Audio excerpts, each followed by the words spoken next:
días a todos. En la ponencia de hoy quisiera compartir con vosotros la experiencia de Suez de Gremont en el retrofit de plantas desaladoras. Por retrofit entendemos la sustitución de sistemas de recuperación de energía obsoletos por otros sistemas más modernos. La presentación se centrará en la experiencia en dos plantas de las Islas Canarias y constará de dos partes. Una parte más genérica explicando lo que es un retrofit y luego una parte un poco más técnica donde nos centraremos más en los lazos de control porque ha sido un factor clave en ese tipo de rehabilitación.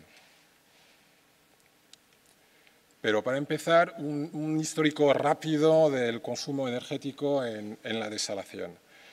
En las desaladoras, el consumo energético representa una gran parte de los costes de operación. En los últimos años, ese consumo energético ha ido bajando debido principalmente a mejorías en las membranas, diseños cada vez mejores y, sobre todo, a una constante evolución en los sistemas de recuperación de energía, puesto que las primeras plantas funcionaban sin recuperación de energía, luego llegaron las turbinas Francis, pasamos a turbinas Pelton y hoy en día estamos más en las cámaras isoméricas, sea Iris, sea Duir. En la diapositiva podéis ver que esto se traduce a una mejoría de rendimiento pasando de media un 77% hasta más de un 95%. Si miramos en los últimos 30 años, esa optimización se cuantifica alrededor de un 30% en lo que es la unidad de ósmosis, lo cual es mucho ahorro económico para una planta. Bien,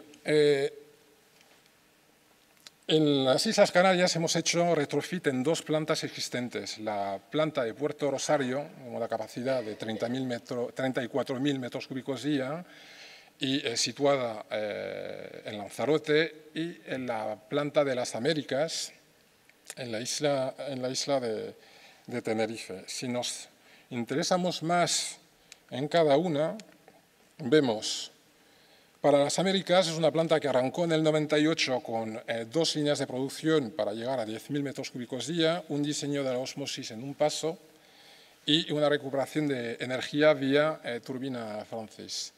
En el año 2000 se amplió con dos líneas adicionales, manteniendo los mismos diseños. Y en el 2004 se incorporó una segunda etapa a la ósmosis para aumentar la producción de 20 a 30.000.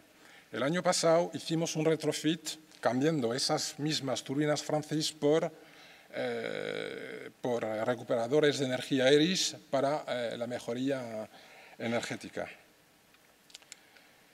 En Puerto Rosario es, diría, casi lo mismo, por lo tanto voy a ir rápido ahí y simplemente pues, indicar que de 92 a 98 se utilizó turbinas Pelton para la recuperación de energía. A partir del año 2012 se incorporó otras dos líneas de producción, pero esta vez con recuperadores de energía ERI, para llegar a un total de producción de 34.000 metros cúbicos día. A la diferencia de las Américas, la planta de Puerto Rosario tiene un diseño de ósmosis mucho más sencillo, puesto que es solo un paso. El año pasado nos tocó también realizar el retrofit cambiando esas mismas turbinas Pelton por baterías de Erich.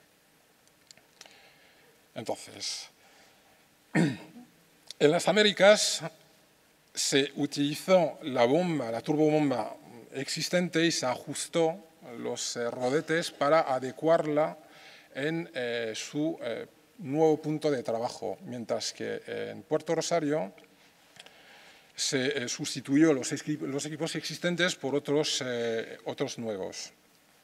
Todo esto ¿para qué? Pues para llegar a una reducción de la energía por encima de 0,5 kWh por metro cúbico. La diapositiva indica 0,35, pero en realidad es un valor muy conservador. Diría que 0,5 puede incluso llegar a ser más.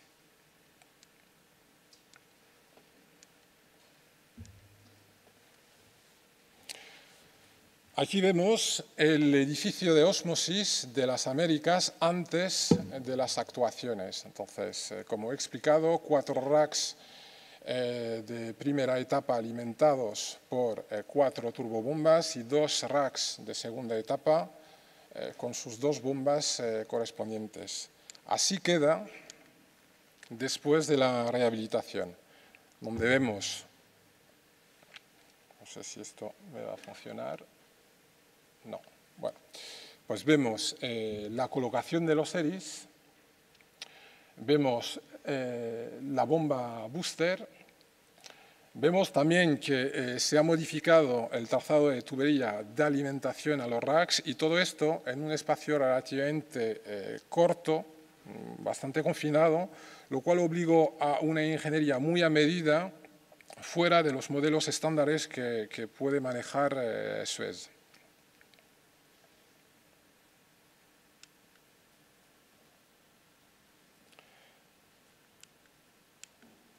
Bien. La particularidad de la planta de las Américas es disponer de 2 etapas y un sistema operativo que le permite trabajar bien con una etapa o bien con 2 etapas mediante un juego de válvulas. Entonces, aquí voy a abordar un poco más en detalle lo que son las secuencias de control en la fase de arranque, porque como lo decía en introducción, ha sido un factor clave para ese tipo de rehabilitación. Entonces, empezaré con el caso de una etapa que puede ser también la situación de Puerto Rosario. Si empezamos, la primera secuencia consiste en presurizar todo el circuito de alta presión, es decir, rechazo, alimentación y impulsión de la booster e impulsión de la bomba de alta. Durante esa secuencia se presta especial atención en la ausencia de aire para evitar todo tipo de cavitación durante la operación. Por lo tanto, se ventea a través de los racks y se ventea a través de los ERIs. La segunda secuencia consiste en pasar agua de mar en el circuito de baja de los ERIs y se establece el primer lazo de control entre la reguladora de salida y el caudalímetro a la entrada.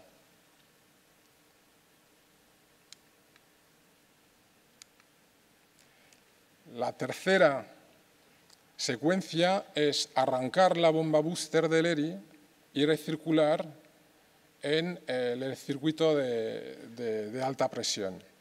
Y se establece la segunda secuencia de control entre variador de frecuencia y caudalímetro. Todo esto para regular los ERIs y balancear los caudales en su parte alta y en su parte baja.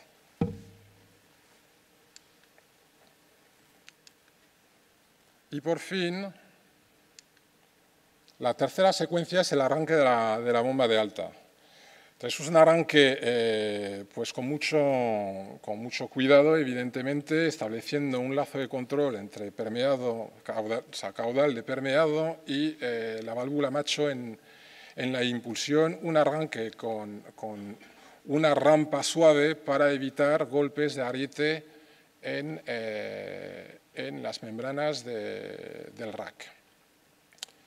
Todas esas secuencias descritas, cuando se llevan a cabo en ese orden y con las rampas adecuadas, pues permiten evitar los típicos problemas de arranque para esas rehabilitaciones.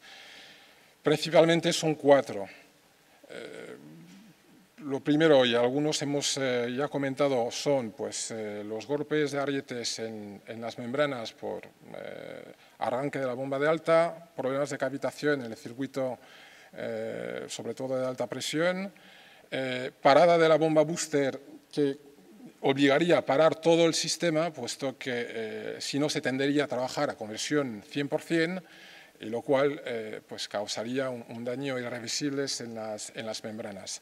Y por fin, otra Otro problema típico es un alto caudal de rechazo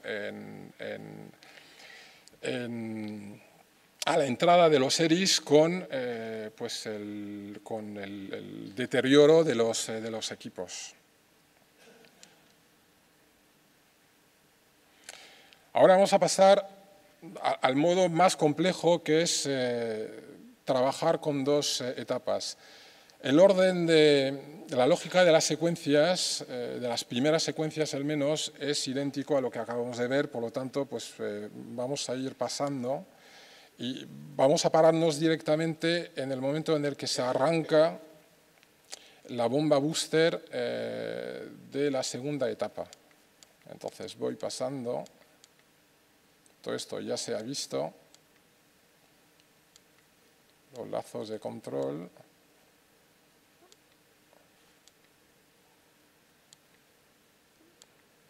El lazo de control de la bomba de alta y empezamos ahí cuando se trata de arrancar la booster de la segunda etapa. Bien. Para el arranque de esta bomba se establece una rampa entre caudalímetro y variador de frecuencia, también para evitar daños en las membranas de la segunda etapa. En todo momento se mide la presión diferencial en aspiración e impulsión de la booster del ERI y se fuerza a que esa presión diferencial sea siempre superior a 5 bares para precisamente mantener el funcionamiento de la booster. Para eso se establece un set point, un set point en la reguladora de la entrada del ERI a alta presión. Ese set point es importante porque fuerza el funcionamiento de la booster. A medida que la segunda etapa arranca, evidentemente el rechazo va cogiendo más presión, lo cual llega a un nivel de presión en el que realmente no se justifica para nada seguir trabajando con una booster. 2 minutos, Malek. No se justifica seguir trabajando con la booster y por lo tanto se procura o se intenta desactivar la booster para buscar el mayor ahorro energético. Para esto se establece un lazo de control directo entre la reguladora de alta presión y el caudalímetro en la línea de salida del ERI.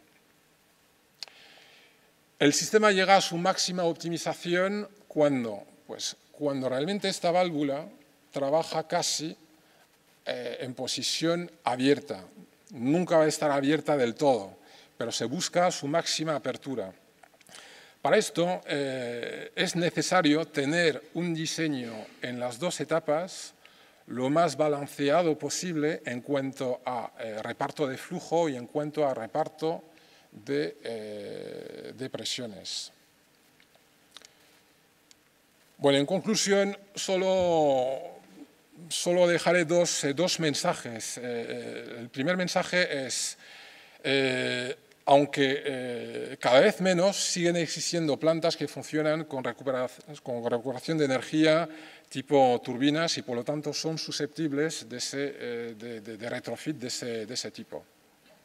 Y el segundo mensaje es, en realidad, bajo nuestro punto de vista, un retrofit no es tan sencillo como cambiar unos equipos por otros, sino que conlleva una lógica de control totalmente distinta que puede llegar a ser un tanto compleja cuando se combina dos etapas de ósmosis. Así es todo.